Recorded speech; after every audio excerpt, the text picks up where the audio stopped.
Hello dear student, welcome to your channel VET. हम railway NTPC group D और ALP SSC CGL के कुछ previous year question paper कर रहे हैं। प्रीवियस ईयर क्वेश्चन वही करवा रहे हैं जो आगे भी पूछने की संभावना है।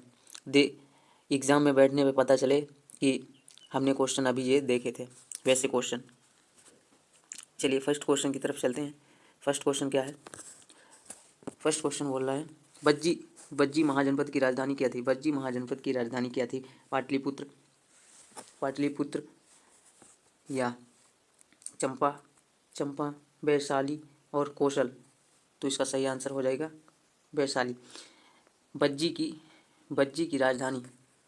महाजनपद की राजधानी वैशाली थी। क्या थी? बज्जी महाजनपद की राजधानी वैशाली थी। देखिए, बज्जी एक प्राचीन भारतीय महाजनपद था जो राज्य के बजाय गणराज्यों का संघ था। बज्जी एक प्राचीन भारतीय महाजनपद था जो एक राज्य के बजाय कई गणराज्यों के संघ था। बज्जी का संघ गणराज्य दुनिया के सबसे पुराने उदाहरणों में से एक प्रतिनिधित्व करता है। छठी शताब्दी ईसा पूर्व का है। वैशाली, जिसे प्राचीन ग्रंथों में वैशाली के नाम से जाना जाता है, बज्जी महाजनपद की राजधानी थी। बज्जी महाजनपद की राजधानी थी कौन? वैशाली। किसकी थी? बज्जी महाजनपद की। वर्तमान बिहार में स्थित वैशाली महत्वपूर्ण ऐतिहासिक और पुरातात्विक महत्व का है। वैशाली बौद्ध और जैन धर्म में पूजनीय है क्योंकि यहाँ भगवान बुद्ध का पसंदीदा स्थान और भगवान महावीर का जन्म स्थान था। कौन? भगवान बुद्ध का पसंदीदा स्थान और भगवान महावीर का जन्म स्थान था। इसीलिए वैशाली बहुत प्रसिद्ध है। आज वैशाली अपने पुराने पुरातात्विक स्थानों, जिसमें से स्तूप, स्तंभ और प्राचीन खंडहर शामिल हैं, जिनके लिए जाना जाता है इसके समृद्ध अतीत को प्रदर्शित करते हैं। नेक्स्ट क्वेश्चन देखते हैं। निम्न में से कौन सा अरुणाचल प्रदेश का एक कृषि त्योहार है जो गैलो जनजाति द्वारा मनाया जाता है?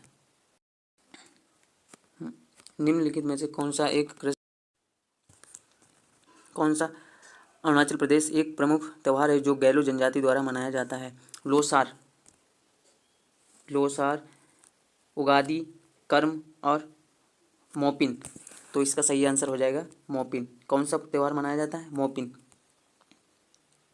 देखिए, अरुणाचल प्रदेश की गैलो जनजाति का त्योहार मोपिन प्रत्येक वर्ष अप्रैल में मनाया जाता है। कब मनाया जाता है? प्रत्येक वर्ष अप्रैल में मनाया जाता है।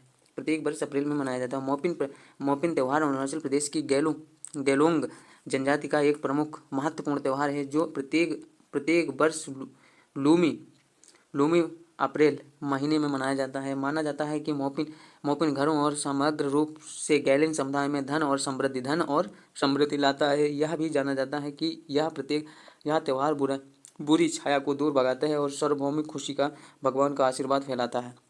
कौन सा त्योहार? मोपिन। किस जनजाति का है? गैलो जनजाति। देखिए दूसरा क्वेश्चन। निम्न में से कौन सा वाद्य यंत्र तार वाले स्ट्रिंग वाद्य यंत्र का उदाहरण नहीं है? स्ट्रिंग तार वाद्य का उदाहरण नहीं है। सिंतूर है, ढोल हो सकता है, रावण हत्था हो सकता है और मिजराव। इसमें से कौन सही लग रहा है आपको? ये भी है। कौन सा नहीं है? तो ये ही बचा है, ये वाला नहीं है। देखिए, ढोल एक दो तरफा बैरल ड्रम है। ढोल एक दो तरफा बैरल ड्रम है जिसे ज़्यादातर क्षेत्रीय संगीत रूपों में एक सहायक उपकरण के रूप में बजाया जाता है। कव्वाली संगीत में ढोल शब्द का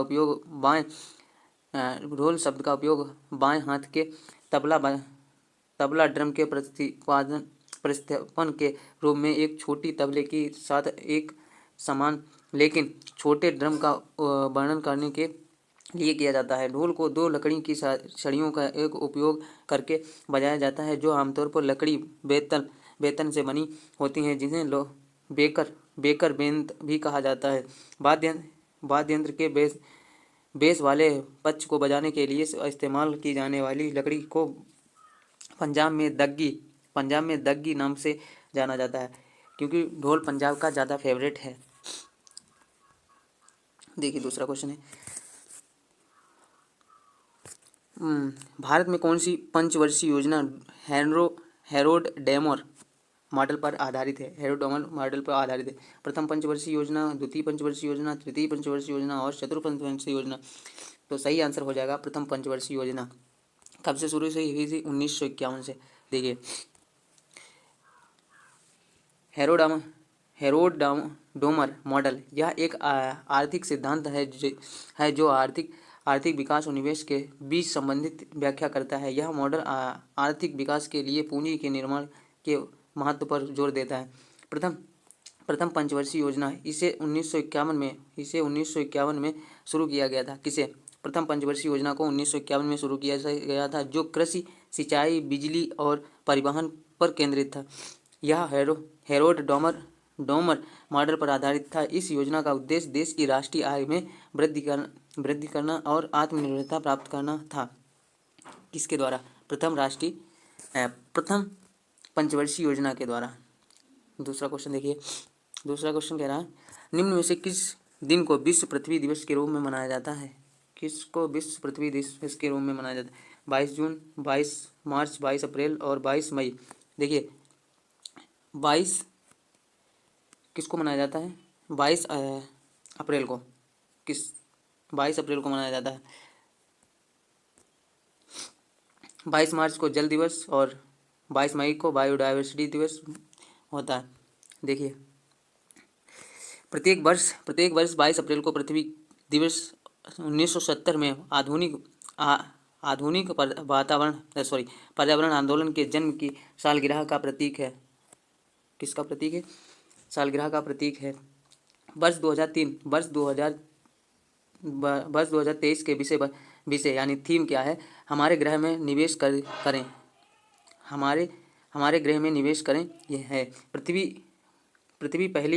पृथ्वी दिवस पहली बार 1970 में मनाया गया था, जब अमेरिकी सीनेट को लेगार्ड्स नेशंस के आह्वान पर 2 करोड़ लोग पर्यावरण गिरावट के विरोध में सड़कों पर उतरे थे। इस घटना से 1969 के सांता बारवांगा तेल रिसाव के साथ साथ धुआं और प्रदूषण नदियों जैसे अन्य मुद्दों के कारण शुरू हुई थी। दूसरा क्वेश्चन देखिए क्या है, कह रहा 1938 में राष्ट्रीय योजना समिति द्वारा न्यूनतम जीवन स्तर के आधार को गरीबी रेखा की सीमा कितनी थी?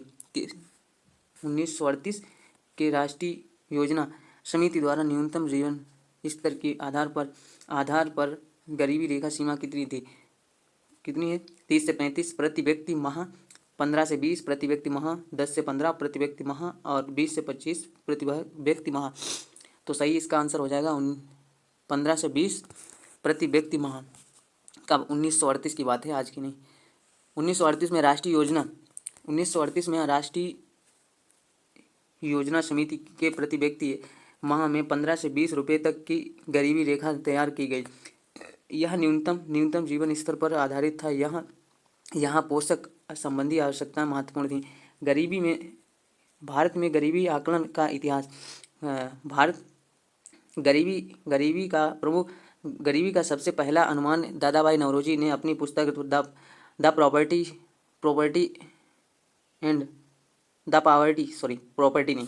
Poverty and the un British rule in India में अपना बताया, गरीबी का अनुमान लगा। इन्होंने 1867 से 68 की कीमतों के आधार पर प्रति व्यक्ति वर्ष 16 रुपये से लेकर 35 रुपये तक की गरीबी रेखा तैयार किया। इसके बाद राष्ट्रीय योजना समिति NPC 1938 ने प्रति व्यक्ति प्रति माह 15 रुपये से 20 रुपये तक गरीबी रेखा का अनुमान लगाया। दूसरा क्वेश्चन देखिए, कह रहा है शिव समुद्रम जलप्रपात किस नदी पर स्थित है? शिव समुद्रम जलप्रपात किस नदी पर स्थित है? कृष्णा, गोदावरी, तापी, कावेरी। तो सही आंसर इसका हो जाएगा कावेरी नदी पे है। कौन सा? शिव समुद्रम जलप्रपात कावेरी नदी पर स्थित है। देखिए, शिवा शिवाना समुद्रम मांडे के पास चमरार चम चामराजनारा जिले में नदी कावेरी नदी पर एक प्रसिद्ध झरना है। विश्व शिवाना समुद्र को मानसून के मौसम के बाद दृश्य आनंद के लिए आज से देखा जाना चाहिए। गागना चुक्की और भारा चुक्की दो झरने हैं जो शिवाना समुद्र बनाते हैं। यह एक ही कावेरी नदी पर होने के बावजूद गागाना चुक्की और भारा चुक्की के दर्शन स्थल लगभग 15 किलोमीटर दूर स्थित है। यह एक अच्छी तरह से बनाए रखा गया है व्यूइंग डेक है। यहाँ आप अपने गागाना चुक्की और भारा चुक्की झरने देख सकते हैं। सुंदर हरे पेड़ों से गिरी ऊंची चट्टानों से गिरता नदी पर पानी एक आकर्षक छवि और फोटोग्राफर के आनंद से सुनिश्चित करता है। दूसरा क्वेश्चन देखिए क्या है? महालबारी व्यवस्था नामक एक नई भू राजस्व व्यवस्था किसने तैयार की थी? Lord Cornwallis? नहीं, इसने पुलिस प्रशासन व्यवस्था तैयार की थी। सर जॉन, ज़्यादा जानकारी नहीं है, इन्होंने कुछ ज़्यादा कार्य किए नहीं। थॉमस मुनरो और लॉर्ड मैकेंजे। तो सही क्या होगा? होल्ट मैकेंजे। तो सही आंसर क्या हो जाएगा? होल्ट मैकेंजे। देखिए, ब्रिटिश शासक होल्ट मैकेंजे महालबारी व्यवस्था की शुरुआत से जुड़े थे। बंगाल प्रेसिडेंसी के उत्तर पश्चिम में प्रशांत प्रांतों में इस क्षेत्र का अधिकांश हिस्सा अब उत्तर प्रदेश में है। होल्ट मैकेंजे नामक एक अंग्रेज ने नई व्यवस्था तैयार की जो 1822 में लागू हुई। उन्होंने महसूस किया कि उत्तर भारतीय समाज में गांव एक महत्वपूर्ण सामाजिक संस्था और इसे संरक्षित करने की आवश्यकता है। इनके निर्देशों में कलेक्टर गांव-गांव जाकर भूमि का निरीक्षण करते थे, खेतों की माप करते और विभिन्न समूहों के रीति रिवाजों और अधिकारों को दर्ज करते थे। प्रत्येक गांव महल को भुगतान करने वाले राजस्व की गणना करने के लिए एक गांव के भीतर प्रत्येक भूखंड का अनुमानित राजस्व जोड़ा जाता था। दूसरा क्वेश्चन क्या है? देखिए, जनगणना 2011 के अनुसार भारत तीसरा सबसे अधिक जनसंख्या वाला राज्य कौन सा है? भारत का तीसरा सबसे अधिक जनसंख्या वाला राज्य कौन सा है? महाराष्ट्र, मध्य प्रदेश, पश्चिम बंगाल और बिहार। तो सही आंसर इसका क्या हो जाएगा? बिहार ही सबसे अधिक तीसरा सबसे बड़ा अधिक जनसंख्या वाला राज्य। देखिए, 2011 की जनगणना के अनुसार बिहार भारत का तीसरा सबसे अधिक जनसंख्या वाला राज्य है। 2011 की जनगणना के अनुसार बिहार का लिंगानुपात प्रति 1000 पुरुषों पर 918 महिलाएं हैं। 2011 की जनगणना के अनुसार बिहार की साक्षरता दर 63.82% है। 2011 की जनगणना के अनुसार बिहार 1102 प्रति वर्ग किलोमीटर के साथ सबसे घनी जनसंख्या वाला राज्य है। नीतीश कुमार बिहार के वर्तमान मुख्यमंत्री हैं। बिहार के वर्तमान मुख्यमंत्री कौन है? नीतीश कुमार हैं। देखिए, दूसरा क्वेश्चन, निम्नलिखित में से कौन सा अनुच्छेद भारतीय संविधान में सहकारी समितियों के प्रबंधन से संबंधित है? भारतीय संविधान में सहकारी समितियों से किस संबंधित है? कौन सा अनुच्छेद है? तो कौन सा है? 243 ZG और 243 ZJ तक, फिर 243 P से 243 ZG और 243 ZH से 243 ZT तक और 243 A से 243 O तक। तो सही इसका आंसर हो जाएगा 243 ZH से 243 ZT तक। देखिए, क्या है? सहकारी समितियाँ 2011 के 97वें संवैधानिक संशोधन अधिनियम ने सहकारी समितियों को संवैधानिक दर्जा और सुरक्षा प्रदान करने की इस संदर्भ में इसने संविधान में लिखित तीन परिवर्तन किए, जिसने सहकारी समितियों को बनाने का अधिकार को मौलिक अधिकार अनुच्छेद 191 बना दिया। इसमें सहकारी समितियों को बढ़ावा देने पर राज्य के नीति निर्देशक सिद्धांत अनुच्छेद 43B को शामिल किया गया। इसने संविधान में एक नया भाग 9B जोड़ा, शीर्षक सहकारी समितियां अनुच्छेद 243ZH से 243ZT तक है। देखिए दूसरा क्वेश्चन देखिए क्या है, किस वर्ष रिजर्व बैंक का राष्ट्रीयकरण किया गया? किस वर्ष रिजर्व बैंक का राष्ट्रीयकरण किया गया? रिजर्व बैंक का राष्ट्रीयकरण किया गया। रिजर्व बैंक वही बैंक जो सरकारी हमारी बैंक नोट छापती है, वही बैंक। 1949, 1935, 1969, 1992। 1935 में बनाया गया था, 1949 में राष्ट्रीयकरण इसका किया गया। कब किया गया था? 1935 में। 1949 में आरबीआई का राष्ट्रीयकरण किया गया था। भारतीय रिजर्व बैंक सार्वजनिक स्वामित्व में हस्तांतरण अधिनियम 1948 के आधार पर 1 जनवरी 1949 से भारतीय रिजर्व बैंक का राष्ट्रीयकरण किया गया था। बैंक की पूंजी के सभी शेयरों के उपयुक्त मुआवजे के भुगतान पर केंद्र सरकार को हस्तांतरित माना गया था। भारतीय रिजर्व बैंक आरबीआई भारत का केंद्रीय बैंक और नियामक निकाय है और भारतीय रुपये के मुद्दे और आपूर्ति और भारतीय बैंकिंग प्रणाली के विनियमन के लिए जिम्मेदार है। कौन? आरबीआई। देखिए दूसरा क्वेश्चन देखिए निम्नलिखित तत्वों में से किसकी परमाणु संख्या 12 से अधिक होती है? इन तत्वों में ऐसे बहुत सारे हैं, इसमें से अधिक 12 से बहुत सारे अधिक हैं, लेकिन इन ऑप्शनों में से कह रहा है बेल्जियम और बोरान, फ्लोरीन और एल्युमिनियम। तो किसका सही होगा? एल्युमिनियम की 12 से अधिक होती है, 13 होती है। देखिए एल्युमिनियम की परमाणु संख्या 13 होती है। एल्युमिनियम का प्रतीक चिन्ह AI होता है। AI ये आर्टिफिशियल इंटेलिजेंट वाला नहीं, AI होता है, सॉरी AL, कहाँ दिमाग लगा दिया, AI नहीं AL। एल्युमिनियम का इलेक्ट्रॉनिक विन्यास 283 होता है, 283 होता है। यह समूह 13 एवं P ब्लॉक से संबंधित है। समूह 13 और P ब्लॉक से संबंधित है। आवर्त सारणी में देखिए आपको पता चल जाएगा। देखिए ध्वनि तरंग जिसकी आवृत्ति हर्ट्ज से कम होती है उन्हें अपश्रव्य तरंगें कहा जाता है। किससे कम होती है? 15 से, 5 से और 20, 10 से और 20 से। तो सही आंसर क्या हो जाएगा? 20 से कम होने पर अपश्रव्य तरंगें कहा जाता है। देखिए ध्वनि तरंगें अनुदैर्ध्य आंतरिक तरंगें और आवृत्ति को 1 सेकंड में होने वाले तरंग चक्रों की संख्या के रूप में परिभाषित किया जा सकता है। ध्वनि तरंगों के वे प्रकार जिनकी आवृत्तियां मानव श्रवण की श्रव्य सीमा से कम होती हैं कहलाती हैं इंफ्रासोनिक वेव होती हैं। इंफ्रासोनिक वेव इंग्लिश में इसे बोला जाता है। हर्ट्ज 20 से कम हो आवृत्तियाँ। नेक्स्ट क्वेश्चन देखते हैं। कह रहा है कौन सी नदी भारत के प्रायद्वीपीय में तीसरी सबसे बड़ी और उड़ीसा राज्य की सबसे बड़ी नदी है?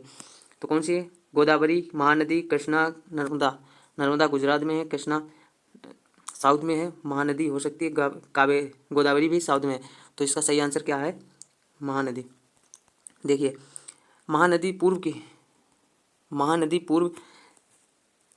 पूर्व मध्य भारत की एक प्रमुख नदी है जो मुख्य रूप से उड़ीसा राज्य से होकर बहती है। इसका कुल जल निकासी क्षेत्र 1,41,600 वर्ग किलोमीटर है और इसका मार्ग 858 किलोमीटर है। गोदावरी कृष्णा नदियों के बाद जल क्षमता और जल निकासी क्षेत्र के मामले में यह भारतीय प्रायद्वीप में तीसरी सबसे बड़ी नदी है। उड़ीसा में यह सबसे बड़ी नदी है और राज्य के बहुत आर्थिक महत्व रखती है क्योंकि यह कृषि, उद्योग और लोगों के दैनिक जीवन का समर्थन करती है। कौन सी नदी? महानदी। इस क्षेत्र की कुछ सबसे महत्वपूर्ण नदियों सियोथल, हसदेव, मांड, जोंक, तेलन और आईवी शामिल हैं। जैसे अपने यहाँ गंगा, जमुना, इसके क्षेत्र भी अलग नदियाँ हैं।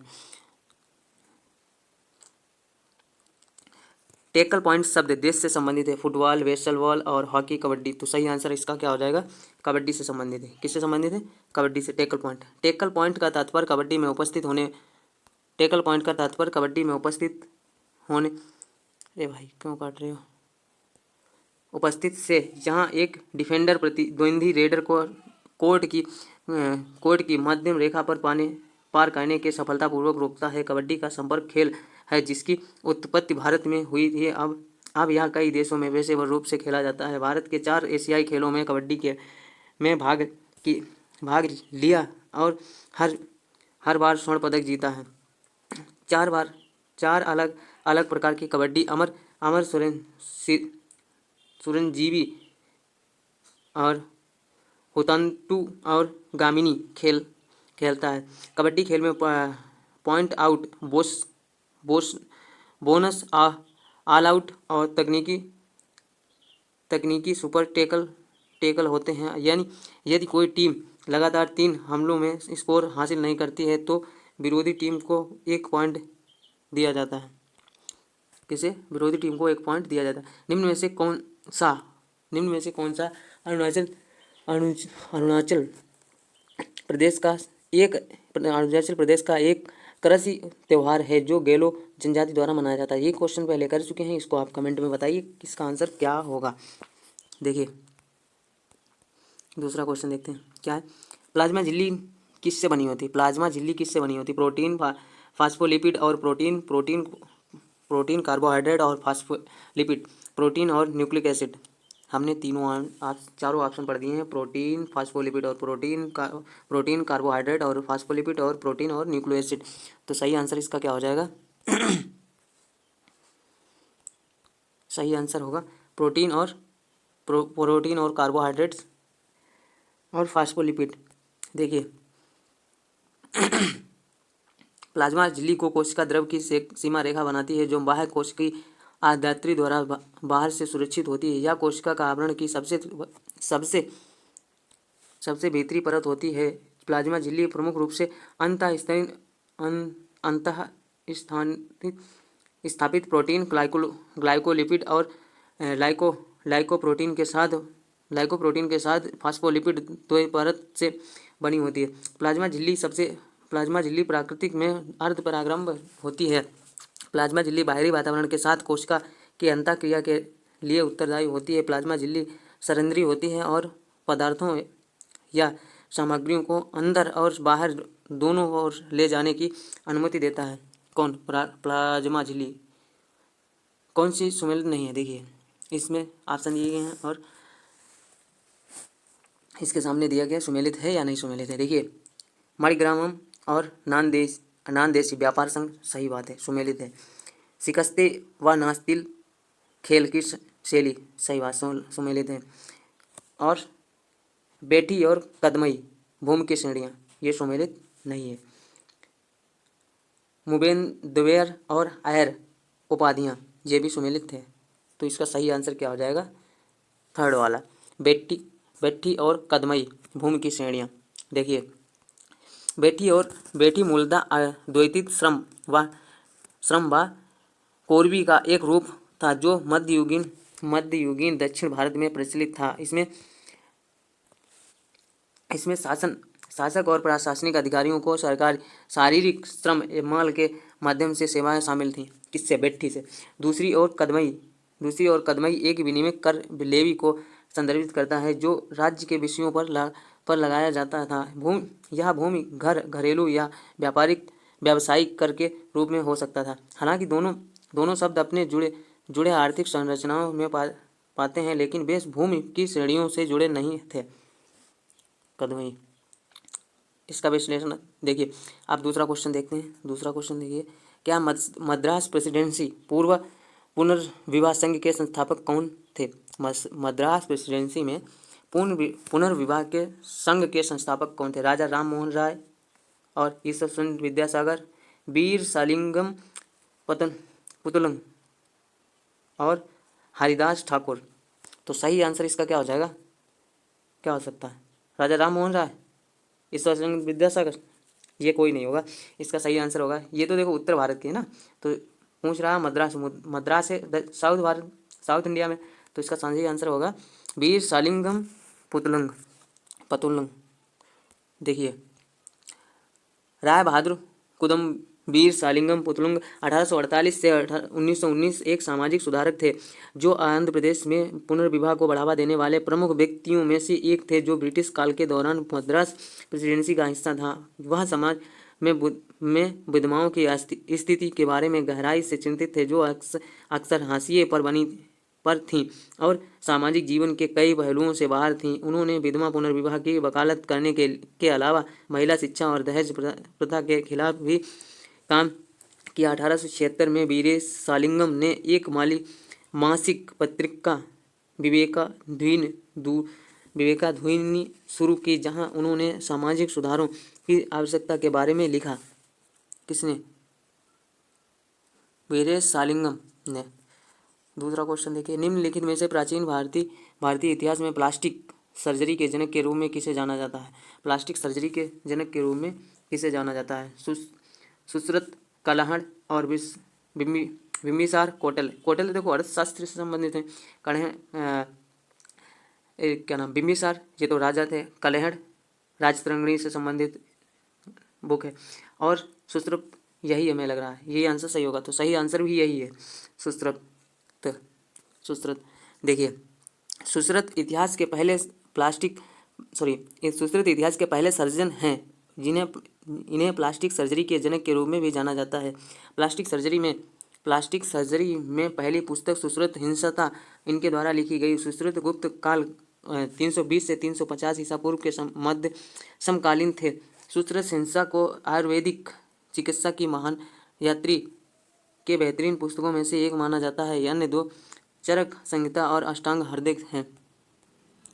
देखिए दूसरा क्वेश्चन देखिए, जहां भारतीय संविधान में जनक नियोजन और परिवार नियोजन को रखा गया है, मौलिक कर्तव्य, समवर्ती सूची और मौलिक अधिकार और इनमें से कोई नहीं, तो सही आंसर इसका हो जाएगा समवर्ती सूची। देखिए भारत के संविधान ने केंद्र और राज्यों के बीच शक्तियों के विभाजन के लिए प्रावधान किया है। 7वीं अनुसूची के अंतर्गत 3 सूचियां हैं, संघ, राज्य और समवर्ती सूची। समवर्ती सूची में से विषय शामिल हैं जो केंद्र और राज्य सरकारों दोनों को शक्तियों एवं प्रदान करते हैं। तकनीकी शिक्षा सहित शिक्षा, चिकित्सा, राज्य शिक्षण और विश्वविद्यालय, जनसंख्या नियंत्रण और परिवार नियोजन, आपराधिक कानून, जानवरों के प्रति क्रूरता की रोकथाम, अन्य वन्य जीव और जानवरों की सुरक्षा, जंगलों आदि जैसे विषयों पर किसमें दिया गया है? समवर्ती सूची में। ये हमने क्वेश्चन आपको सभी करवा दिए हैं और आपने पूरा वीडियो देखा है, इसके लिए बहुत बहुत धन्यवाद। चलिए हम अपनी दूसरी क्लास में मिलेंगे अब, क्लास नंबर 17 में।